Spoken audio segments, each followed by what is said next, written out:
جنوں کے باپ کو بھی پیدا کرتا ہے. ہاں جنوں کا باپ ہے، جان شاہی اس کا نام ہے.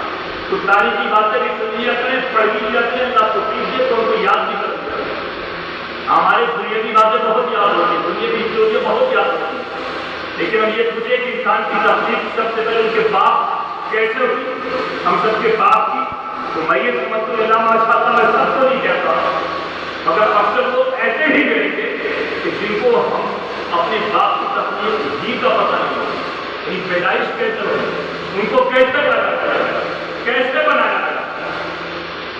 تو یہ زمین کیسے اللہ نے جنوں کے باپ کو بھی پیدا کیا. جنوں کا باپ اس نام کا جانتا ہی.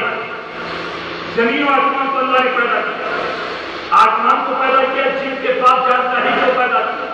یہ زمین پر آیا اور اس سے جنوں کی نسل بننا شروع ہو گئی. جنوں کی نسل شروع ہو گئی 70,000 سال کے بعد. یعنی 70,000 سال ان جنوں کو زمین پر رہتے رہتے جب ہو گئے تو ان میں آپس میں جھگڑا فساد ہوا، خون میں دیا، حسد، آپس میں لڑائی. سب پروردگار عالم نے فرشتوں کی ایک جماعت کو آسمان سے دنیا پر بھیجا اور اس جماعت کا جو قوم کا سردار بنایا، سپہ سالار بنایا. اللہ نے ابلیس کو شیطان کو، اب یہ جنگل سے نکالا نہیں گیا، گلے میں لعنت کا تو اس کے ڈالا نہیں گیا تھا. اللہ نے فرشتوں کی جماعت کا سردار بنا کر زمین پر بھیجا اور فرمایا زمین پر جاؤ، جنوں سے جنگ کرو، آپس میں لڑتے ہیں، حسد کرتے ہیں، جھگڑتے ہیں. فرشتوں کی جماعت جس کا سردار ابلیس تھا آئے دنیا پر.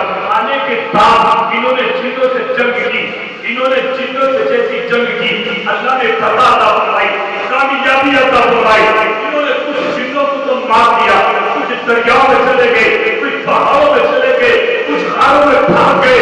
پروردگار نے اپنے فضل و کرم سے اس جماعت کو جو فرشتوں کی آئی تھی، اللہ نے اپنے فضل و کرم سے ان کو فتح عطا فتح مل گئی، تو کامیابی مل گئی.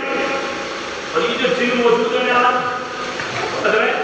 علامہ فرماتے جو جن دنیا میں موجود ہے اس کی وجہ یہی ہے کہ اس بہت جنوں کو فرشتوں نے آ کر کے مارا تھا، تو کچھ کو مار دیا تھا، کچھ دریاؤں میں بھاگ گئے، کچھ پہاڑوں میں چلے گئے، کچھ غاروں میں چلے